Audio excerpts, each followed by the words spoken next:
Hello everyone, welcome to Soni homeo clinic and I am doctor Arpana Soni. आज बात करेंगे हम एक ऐसे विषय के बारे में जिसके बारे में चर्चा करना बहुत ज़रूरी हो गया है। आजकल की भागदौड़ भरी ज़िंदगी में हम एक जगह से दूसरी जगह भाग रहे हैं और हम लोगों पर इतनी रिस्पॉन्सिबिलिटीज़ हैं, घर की, बाहर की, चाहे वो मेल हैं चाहे वो फीमेल है, लेकिन उन पर बहुत सारी जिम्मेवारियाँ हैं। इवन बच्चों के साथ भी ये सब है। तो हम एक चीज़ अपने आप को देना भूल जाते हैं, वो है प्रॉपर रेस्ट। तो आज बात करेंगे प्रॉपर रेस्ट आप अपने आप को कैसे दे सकते हैं। रेस्ट जो होता है वो आप क्यों करते हो? हम रेस्ट इसलिए करते हैं ताकि हमारा बॉडी और माइंड जो एक रूटीन से थक चुका है उसको हम रिचार्ज कर सकें और फिर और ज़्यादा एनर्जेटिक होकर और रिजुविनेशन लेकर हम अपने काम के लिए और भी अच्छा बेहतर अपने यहाँ दे सकें। तो अब बात करते हैं हमें किस टाइप के रेस्ट करने की ज़रूरत है। सबसे पहले बात करते हैं फिज़िकल रेस्ट की, और इसकी हमें ज़रूरत कब होती है। फिज़िकल रेस्ट हमें तब चाहिए जब हमारी बॉडी बहुत थका हुआ महसूस करती है, हम बहुत जल्दी जल्दी बीमार पड़ने लग जाते हैं और हमें ऐसा लगता है कि हम अपना काम नहीं कर पा रहे हैं प्रॉपरली, हर वक्त शरीर में दर्द रहने लग जाता है। तो आप फिज़िकल रेस्ट के लिए क्या कर सकते हैं? सबसे पहले अपने आप को रेस्ट दीजिए, यानी 7 घंटे की प्रॉपर नींद लें। और जब कभी भी आपको लगे कि आपको पावर नैप की महसूस हो रही है, ज़रूरत लग रही है, तो आप पावर नैप ज़रूर लें। और अगर आपको कोई मेडिकल कंडीशन अपने अंदर लग रही है तो उस पर भी काम करना स्टार्ट करें। देन बात करते हैं हम इमोशनल रेस्ट की। इमोशनल रेस्ट हमें तब चाहिए जब हम बहुत ज़्यादा चिंता और तनाव में घिरे रहते हैं, हमें हर बात की चिंता होने लग जाती है, हम ओवर थिंकिंग करने लग जाते हैं और इनसिक्योरिटी होने लग जाती है और ख़ुद को ही एक बर्डन सा लगने लग जाता है, खुद पर डाउट करने लग जाते हैं कि शायद हम इनसफिशिएंट हैं। तब हमें क्या करना चाहिए? सबसे पहले हमें अपने आप को दूसरों से कंपेयर नहीं करना चाहिए। हमेशा याद रखें कि you are the best version of yourself. आपसे बेहतर आपके लिए साथ कोई हो ही नहीं सकता है। और साथ में मेडिटेशन, योगा, इन सब चीज़ों में जाइए ताकि आप इमोशनली खुद को सफिशिएंट महसूस कर सकें।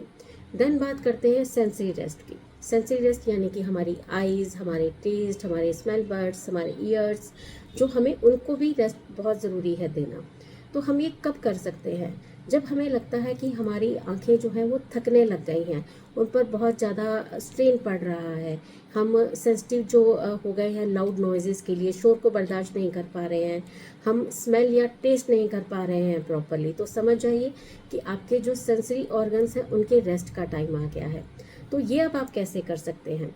अपने आप को थोड़ा शांत रखिए, थोड़ा सा खाना जो है अपना एक सिंपल फूड और लाइट फूड में आ जाइए और आंखें बंद करके, लाइट्स डिम करके अपने रूम की बहुत सॉफ्ट म्यूज़िक सुने या कुछ ऐसा जो भी आपको पसंद है। तो इससे क्या है, आपको सेंसरी रेस्ट भी मिलेगा, आपकी आंखों को, आपके कान को बहुत अच्छा महसूस होगा और नेचुरली आपके ब्रेन को बहुत अच्छा लगने लग जाएगा। देन हम बात करते हैं मेंटल रेस्ट की।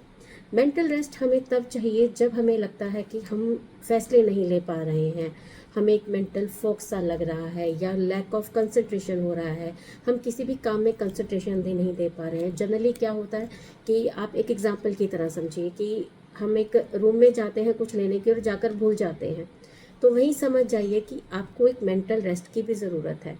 और अगर आप यही नहीं देंगे तो आपको बहुत जल्दी जल्दी गुस्सा आने लग जाएगा, इरिटेशन होने लग जाएगी। तो अब इसके लिए आप क्या कर सकते हैं रेस्ट देने के लिए?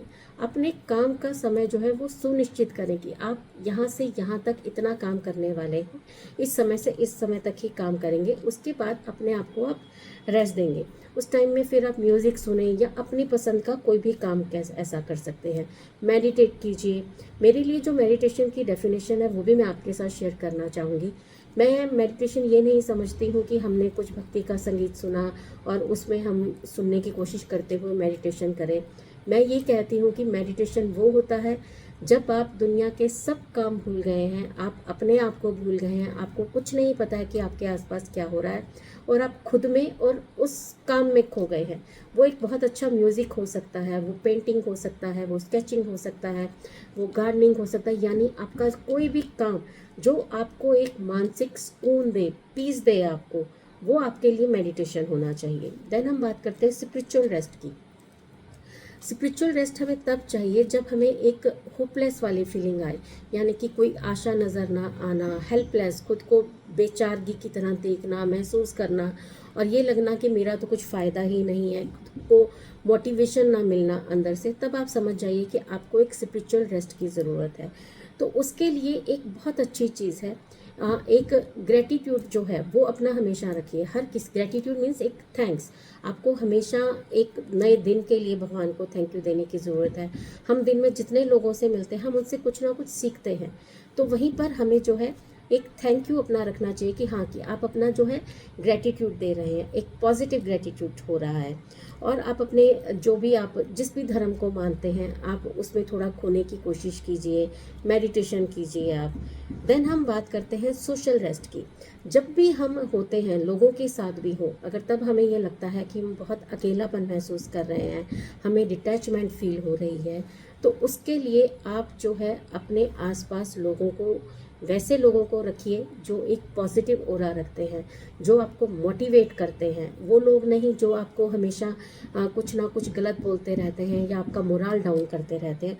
ऐसे लोगों से दूर रहिए। और साथ के साथ 1 to 1 जो है, यानी कि किसी भी ऐसे पर्सन से बात कीजिए जिसके साथ आप अपने विचार जो हैं वो बहुत अच्छे से वैसे ही शेयर कर सकते हैं जैसे वो आपके मन में है। तो अब बात करते हैं क्रिएटिव रेस्ट की। क्रिएटिव रेस्ट का मतलब हुआ कि आपको खुद के लिए ही टाइम ना मिलना, आपको लगना ही नहीं कि आप कुछ नया भी कर सकते हो।